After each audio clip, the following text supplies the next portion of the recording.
एकनाथ शिंदे साहब को जब मैसेज गया कि बीजेपी का हाईकमांड ने देवेंद्र फडणवीस जी को मुख्यमंत्री बनाने का तय किया है, तो माननीय एकनाथ शिंदे साहब नाराज हो गए हैं। बीजेपी की इतनी सीटें आई, 132 सीटें बीजेपी की आई है, और इसीलिए मुझे लगता है कि इसमें मार्ग निकालना चाहिए। देवेंद्र फडणवीस जी को मुख्यमंत्री बनाकर एक तो एकनाथ शिंदे साहब डिप्टी सीएम भी बन सकते हैं, या अगर उनको डिप्टी सीएम बनना उनके लिए थोड़ा ठीक नहीं होगा, तो केंद्र में वो कैबिनेट मंत्री के रूप में मोदी साहब के मंत्रिमंडल में आ सकते हैं। मुझे लगता है कि महाराष्ट्र में महायुति को बहुत बड़ी सफलता मिली है, और उसमें एकनाथ शिंदे, देवेंद्र फडणवीस और अजित पवार जी का योगदान तो ही है, लेकिन माननीय नरेंद्र मोदी साहब ने, अमित शाह साहब ने, जेपी नड्डा साहब ने बहुत सारी सभाएं ली, और इसीलिए मतलब विकास के मुद्दे पर हम ये चुनाव लड़े थे, इसीलिए हमको बड़ी सफलता मिली है।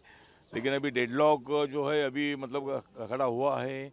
एकनाथ शिंदे साहब को जब मैसेज गया कि बीजेपी का हाईकमांड ने देवेंद्र फडणवीस जी को मुख्यमंत्री बनाने का तय किया है, तो माननीय एकनाथ शिंदे साहब नाराज हो गए हैं, तो उनका नाराज होना हम समझ सकते हैं। लेकिन बीजेपी की इतनी सीटें आई, 132 सीटें बीजेपी की आई है, और इसीलिए मुझे लगता है कि इसमें मार्ग निकालना चाहिए, और देवेंद्र फडणवीस जी को मुख्यमंत्री बनाकर एक तो एकनाथ शिंदे साहब डिप्टी सीएम भी बन सकते हैं, या अगर उनको डिप्टी सीएम बनना उनके लिए थोड़ा ठीक नहीं होगा, तो केंद्र में वो कैबिनेट मंत्री के रूप में मोदी साहब के मंत्रिमंडल में आ सकते हैं। तो ऐसा कोई मार्ग इसमें से निकलना चाहिए, या फिर मेरा मत ऐसा है कि इसमें एकनाथ शिंदे साहब को कोई बीजेपी ने ऐसा शब्द नहीं दिया था कि भाई आपको आगे भी आपको मुख्यमंत्री बनाएंगे। तो इसीलिए मुझे लगता है कि इसमें मार्ग निकालने के लिए तीनों नेताओं ने एक साथ बैठना चाहिए, और माननीय नरेंद्र मोदी साहब, अमित शाह साहब इसमें थोड़ा इंटरफेयर करके इसमें से मार्ग निकालने की आवश्यकता है।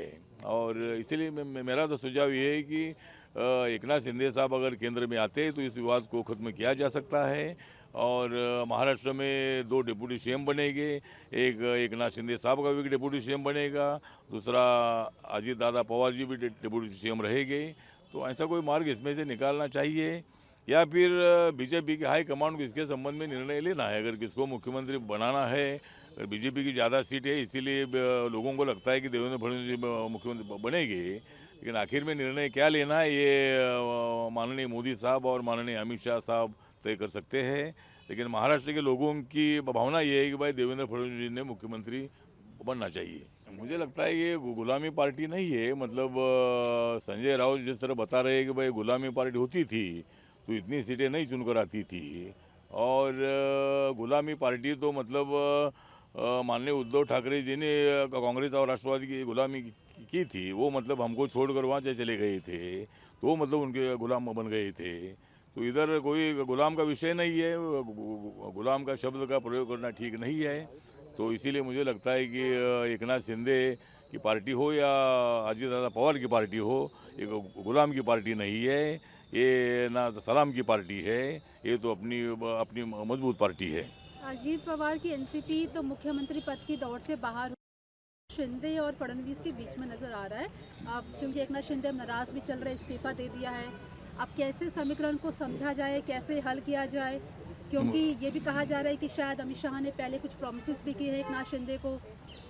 क्या ऐसी कोई बातचीत सामने आ नहीं, रही है? मुझे लगता है कि एनसीपी के अजित दादा पवार जी ने तो खुलकर देवेंद्र फडणवीस जी के नाम को सपोर्ट किया है, और अजित दादा पवार जी ने बोला है कि मैं सीएम पद के रेस में नहीं हूँ, क्योंकि उनको मालूम है कि बीजेपी की इतनी सीटें 132 सीट चुनकर आई है, और इसीलिए मुझे लगता है कि इसमें अभी एकनाथ शिंदे साहब को ही समझना है कि इसमें निर्णय क्या लेना है।